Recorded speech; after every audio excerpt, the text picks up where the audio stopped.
to FC Center's YouTube channel. Start. Students, I am going to start new exercise, means exercise 1C, where some important points means to test whether the given rational number is terminating or non terminating. तो यहाँ पे हम लोग को find out करना है terminating और non terminating के बारे में।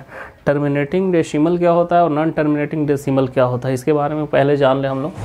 तो देखिए यहाँ पे दो कंडीशन, यहाँ पे दो रूल बताया गया है। दोनों रूल से ये हमें क्लियर हो जाएगा अगर टर्मिनेटिंग वाले क्वेश्चंस में क्या करना है और नॉन टर्मिनेटिंग वाले क्वेश्चन में क्या करना है।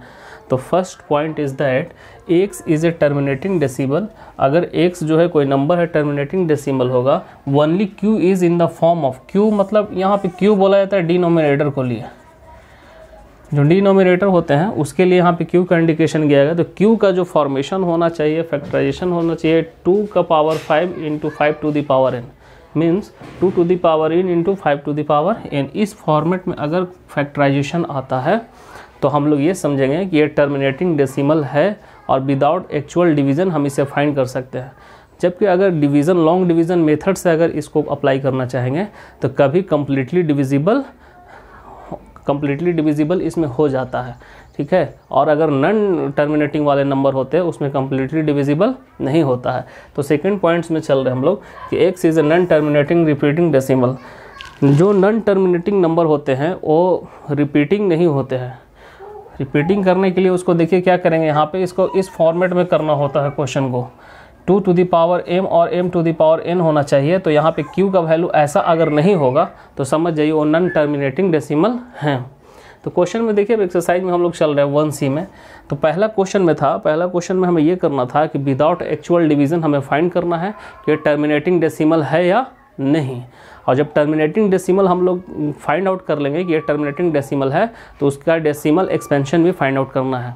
तो देखिए यहाँ पे फर्स्ट क्वेश्चन है 23/2 टू द पावर 3 और 5 टू द 5 का पावर स्क्वायर, यानी 5 स्क्वायर है यहाँ पे। तो हमें ऊपर वाले नंबर से कोई मतलब नहीं है, नीचे वाले पे ध्यान देना, यानी q का वैल्यू नीचे ही होता है, यानी रेशनल नंबर p/q के फॉर्मेट में होता है।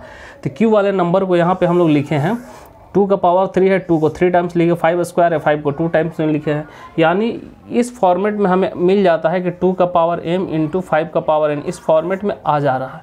तो यानी 23/2 to the power 3 into 5 square जो है टर्मिनेटिंग डेसिमल है। ये चीज़ तो क्लियर हो जा रहा है कि टर्मिनेटिंग डेसिमल है, लेकिन अब इसका डेसिमल का फंक्शन को बतलाना है कि क्या है। तो जब हम लोग यहाँ पे इसको मल्टीप्लाई किया गया 2 2 4 4 2 8 8 5 40 45 200 से 23 में डिवाइड किया तो 0.115 आता है। इसका डेसिमल आंसर भी हो जाता है।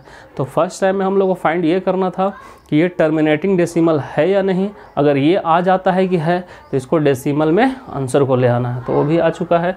अब नेक्स्ट में हम लोग चल रहे हैं, इसी का 4 क्वेश्चन है 15/1600। तो q का वैल्यू 1600 है। जब इसे प्राइम फैक्टर किया गया तो इतना आ रहा है, यानी 2 का पावर 6 और 5 स्क्वायर। तो यानी ये भी कम्प्लीटली 2 का पावर m इंटू 5 का पावर n के फॉर्मेट में आ रहा है।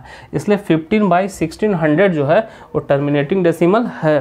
तो टर्मिनेटिंग डेसिमल ये भी है, तो इसे भी हम लोग फाइंड कर सकते हैं कि ये इसका डेसिमल में क्या होगा। तो जब डिवाइड इसमें करेंगे तो 0.009375 आएगा। तो ये भी आंसर क्लियर होता है। अब क्वेश्चन नंबर 2 में चल रहे हैं। क्वेश्चन नंबर 2 में ये हमें पता करना है कि इसमें से कौन कौन जो ऑब्जर्वेशन है, कौन कौन से नंबर हैं वो नॉन टर्मिनेटिंग है, तो उसे सेलेक्ट करना है। तो देखिए फर्स्ट क्वेश्चन हमने लिया है यहाँ पे 11/2 टू द पावर 3 इंटू 3। हमने ये बताया था कि q, यहाँ पे q का वैल्यू 2 का पावर 3 इंटू 3 आ रहा है, यानी q का वैल्यू इतना आ रहा है। और हमारे पास कंडीशन ये होना चाहिए था, लेकिन ये कंडीशन नहीं हो रहा है। यहाँ पे 2 का पावर 3 और 3 आ जा रहा है, यहाँ पे 5 रहना चाहिए था, लेकिन नहीं हो पा रहा है। q का वैल्यू इसके इक्वल नहीं हो पा रहा है। तो ये क्लियर होता है कि ये हमारा डेसिमल नहीं है, ये हमारा टर्मिनेटिंग डेसिमल नहीं है। तो यानी टर्मिनेटिंग डेसिमल जो नहीं होगा वो नॉन टर्मिनेटिंग रहेगा। इसलिए ये भी क्वेश्चन को आप लोग फाइंड आउट कर लेंगे। अब हम लोग नेक्स्ट क्वेश्चन में चलते हैं, तो ध्यान दें यहाँ पे नेक्स्ट क्वेश्चन की ओर चल रहे हम लोग स्टूडेंट। तो यहाँ पे देखिए थर्ड क्वेश्चन में ये बोला जा रहा है कि express each of the following as a fraction in simplest form. यहाँ पे सिंपलेस्ट फॉर्म में फ्रैक्शन को लाना है। तो देखिए यहाँ पे क्वेश्चन को डेसिमल फॉर्मेट में है। x का वैल्यू है 0.8, यहाँ पे रैकरिंग है, रिपीटिंग यहाँ पे डेसिमल है रिपीटिंग वाले को एक नॉर्मल फ्रैक्शन में लाना है तो किस प्रकार से लाएंगे, यहाँ पे ध्यान दीजिए। देखिए इसके लिए हम लोग एक फर्स्ट रूल, 2 रूल को अप्लाई करेंगे क्वेश्चन को। दोनों रूल आप लोग सीख लेंगे तो दोनों रूल से काफ़ी बेनिफिट होंगे आपके। तो देखिए फर्स्ट क्वेश्चन यहाँ पे रैकरिंग वाले नंबर मतलब बार बार वो रिपीट करते रहते हैं, वो कम्प्लीटली डिविजिबल नहीं होता है। तो यहाँ पे देखिए सबसे स्टार्टिंग में 10 से हम लोग दोनों तरफ मल्टीप्लाई कर रहे हैं, तो करने का मतलब यहाँ पे x है तो 10x हो जाएगा। यहाँ पे जब कर रहे हैं तो एक डेसिमल आगे बढ़ जाएगा, यानी 8.88 यहाँ पे जितना चाहेंगे बढ़ा सकते हैं। अब ये देखा जा रहा है कि डेसिमल के बाद वाले जो डिजिट है और यहाँ भी डेसिमल के बाद वाले सब आपस में मैच कर रहे हैं, तो ये मल्टीप्लिकेशन वहाँ तक करना रहता है जहाँ तक कि ये मैच ना कर जाए। तो मैच कर रहा है तो हम लोग कंप्लीटली सब्ट्रैक्टिंग करेंगे यहाँ पे। तो भाई subtracting equation first and second में चल रहा है, तो वो सेकंड वाले को ऊपर रखेंगे क्योंकि ये ग्रेटेस्ट है, स्मॉलेस्ट वाले को नीचे रखेंगे। यहाँ पे माइनस करेंगे, 10x में से 1x जाएगा, 9x बचेगा। यहाँ पे इसको माइनस करेंगे, सिर्फ 8 बचेगा, यानी x का वैल्यू यहाँ पे आ जाएगा 8/9। तो ये आपका सिंपलेस्ट फ्रैक्शन है, इसे और सिंपल फॉर्म में नहीं किया जा सकता है। इसके साथ साथ ये रिपीटिंग डेसिमल है, रिपीटिंग है, कम्प्लीटली डिविजिबल नहीं होता है।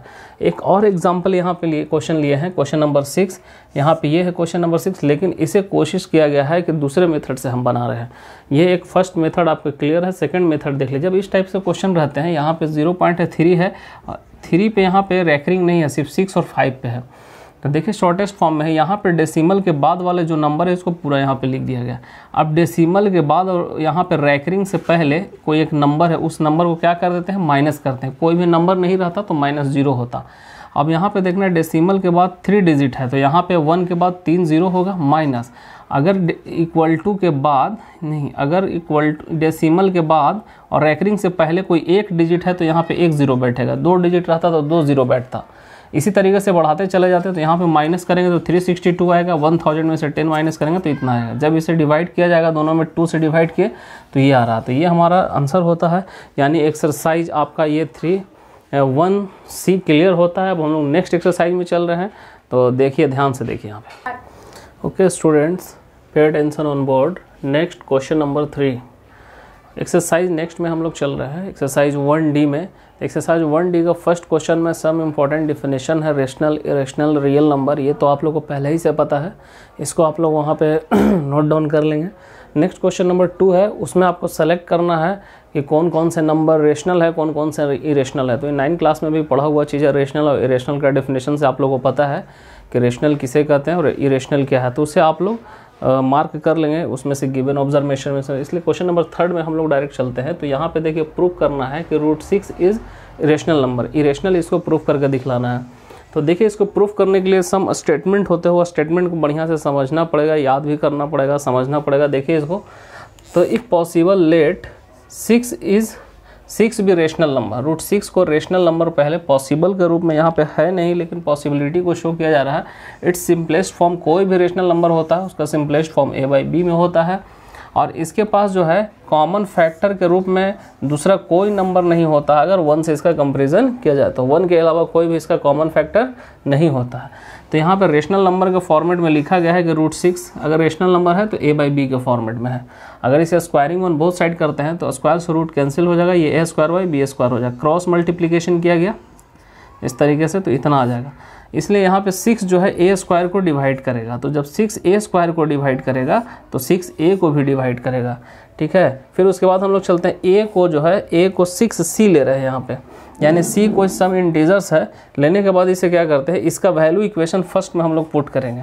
इसका वैल्यू जब इक्वेशन फर्स्ट में पुट करेंगे तो 6b² था, a का वैल्यू यहाँ पे 6c है, 6 का स्क्वायर करेंगे तो 36 हो जाएगा और c² हो जाएगा, यानी यहाँ पे b² इक्वल टू 36 का c²। तो यहाँ पे 6 से 36 6 टाइम में कट जाएगा, इतना आएगा। यानी 6 जो है यहाँ पे b² को डिवाइड करेगा। यहाँ पे लिखे 6 डिवाइड्स b², तो जब b² के करेगा तो b को भी डिवाइड करेगा, यानी 6 is a common factor of a and b। इससे पता चल रहा है कि 6 a² को भी डिवाइड कर रहा था और 6 b² को भी डिवाइड कर रहा था। तो दो कंडीशन हमें यहाँ पे ये बताते हैं कि ये डिविजिबल नंबर जब इस तरह का डिविजिबल होते हैं तो यहाँ पे हम लोग ये बताइए कि ये कॉमन है दोनों के लिए, a के लिए भी कॉमन है और b के लिए कॉमन है। तो यहाँ पे इस स्टेटमेंट को ध्यान दीजिए, but this contradicts is the fact that a and b have no common factor other than 1। तो यहाँ में क्लियर है कि अगर कोई भी कंट्राडिक्शन इस फॉर्मेट में रहेगा जिसका कॉमन फैक्टर 1 के अदर कुछ भी नहीं रहेगा, तो assuming this contradiction √6 is a rational number. तो √6 जो है यहाँ पे इरेशनल नंबर हो जाएगा, इसलिए फाइनली जो हम लोग को प्रूफ करना था वो चीज़ मिल जाता है। तो हम लोग नेक्स्ट क्वेश्चन में चल रहे हैं, नेक्स्ट क्वेश्चन पे ध्यान दीजिए। तो लास्ट क्वेश्चन में हम लोग आएंगे, अब इस क्वेश्चन को लास्ट कर दिया जाएगा। Prove that 5 + 3√2 is irrational number. तो यहाँ पे भी देखिए पॉसिबल लेट, इसको रेशनल में लिया गया है। यहाँ पे एग्जिस्ट क्या कर रहा है, को prime number A and B not equal to 0 होना चाहिए। यहाँ पे देखिए 5 + 3√2 जब रेशनल नंबर है तो a/b के फॉर्मेट में रहेगा। यहाँ पास +5 है, ये रेशनल है, इसको यहाँ पे ला करके माइनस किया जा रहा है, प्लस में है तो एलसीएम लिया गया तो a - 5b/b आ जाएगा। यहाँ पे 3 को नीचे ले आएगा, 3b हो गया। तो यहाँ पे जो कम्प्लीटली ये दिख रहा है वो रेशनल के फॉर्मेट में दिख रहा है। a and b are the integers और ये रेशनल के फॉर्मेट में दिख रहा है। तो यहाँ पे अब जैसा हम लोग एज्यूमिंग किए हैं तो √2 भी हमारा क्या है, रेशनल नंबर है। But this contradicts the fact that √2 is rational number.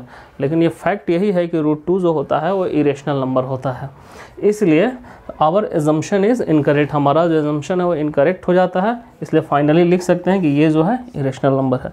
तो स्टूडेंट इस एक्सरसाइज में इसी तरीके के बहुत सारे क्वेश्चंस है, तो आप लोग इस एक्सरसाइज को कंप्लीट कीजिए। मीन्स रियल नंबर वाले जो चैप्टर होते हैं वो कंप्लीट होता है, और इसमें एक नया मिसलेनियस वाले पार्ट को हम लेकर के आएंगे जिसमें हर तरह के क्वेश्चन हम बताएंगे। तो तब तक के लिए आप लोग होमवर्क बनाइए, और आज शॉर्ट यहीं पर कंप्लीट होता है। Thank you.